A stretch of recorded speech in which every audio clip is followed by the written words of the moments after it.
याम कन्ना चथरिबा German road tiger road हाइना सेम साबगी कन्ना लंबी सेमगी थबक चथरिबा सिगी मतंगदा कोगी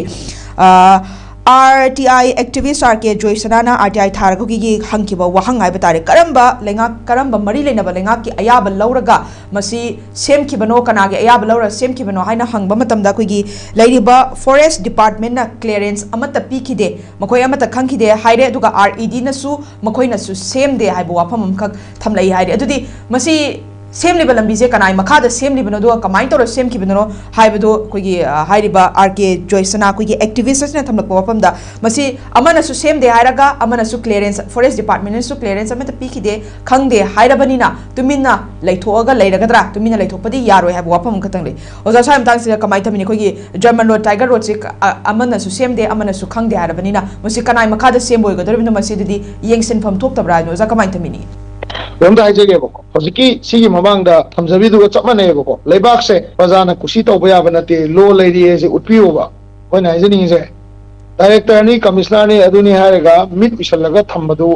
मदु तौबिगनोबा हजिकी लंबी सेमै मतंगसी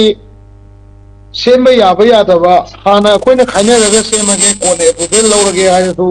अमनी एप्लीकेशन अमा बो लाक्ते हाय तागदी मोय नहांगै करी तौरगा लेगे करी मरमगे थिंग्रिनो हाइबा पोतुनेबा लाइसेको हुसिंगमक थिंगमंगमद्रगसु अदुम यानारगा चटखिनी हाइबा पोतुदी पकाइना हाइजलगा पकांगना ngang यानी हाइबदुदी अदुदी फत्तबा लेबको प्रजाना मसिगी मथक्ता अखोइगे मतिक चाबा इलेक्शन अमा लौबगी तंगाइ फदबम ले स्वाइदने आइना अखोइना मरमरक्ता मणिपुरदा लेबिरिबा बार एसोसिएशन लर्नेड मैम सिगी थौदांग लाइसेको लर्नेड मैम सिना स्टडी तौबिरगा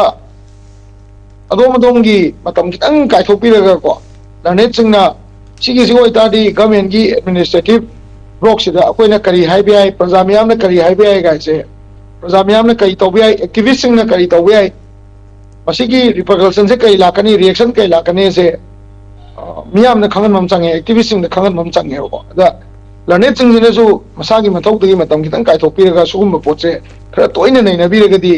एक्टिविज्म दसिदा कोइना थोगा RTI पेगा तौदना पाना ngangbगी मतक्ता करी एक्शन लौबो यागे मागी ngसागी ऑफिसर दुना माना माई कैरियर दा माई मतमदुदा खबर दा क्यारक पब्लिक दा क्यारक यावगे बतासु मागना थिंगौदबसिगी मतक्ता समना हाइदा मयाम राजकुमार ना टीसी ओरकांदा टीसी ओर मतुंगदा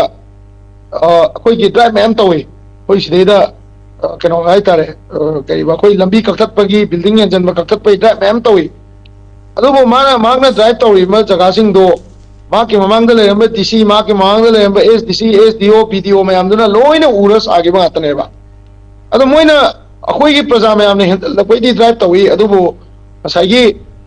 सारमदा उना सानगिबा थादोगिबा थबक एक्शन लौदबा ऑफिशियल जिंग मथकदी एक्शन अमत लौगेबा अदु दादी सरकार सिना कयानी को अखोइगी मोइना प्रोटेक्शन अमा फंगब्रा सरकार के एम्प्लॉई ने होई तार हाइबा तारगदी मोई मथक्ता एक्शन लौबा यादब्रा प्रजा खतगी मथक्ता एक्शन लौगदब्रा हाइबा कुछ लाएबा जर्मन रोड की केस जो चमनेबा मसा फमना खंगना एक्शन लौगदबा अदुगुंबा एम्प्लॉई सिंग दुई मथक्ता सरकार की मथक्ता करी एक्शन लौबा यागे एम्प्लॉई सिंग दुई मथक्ता करी एक्शन लौबा यागे हाइबसे अखोइ कनोना लर्नेड सिंगना अखोइदा तंबीगदबनी ताकबीगदबनी अदु ताकबीबा तारगदी मसिगुम थौदोकसे अमोना थोएबा अखोइना खंगजरिसिदि खरा पारुबा खरा उरुबा अफबा फतबा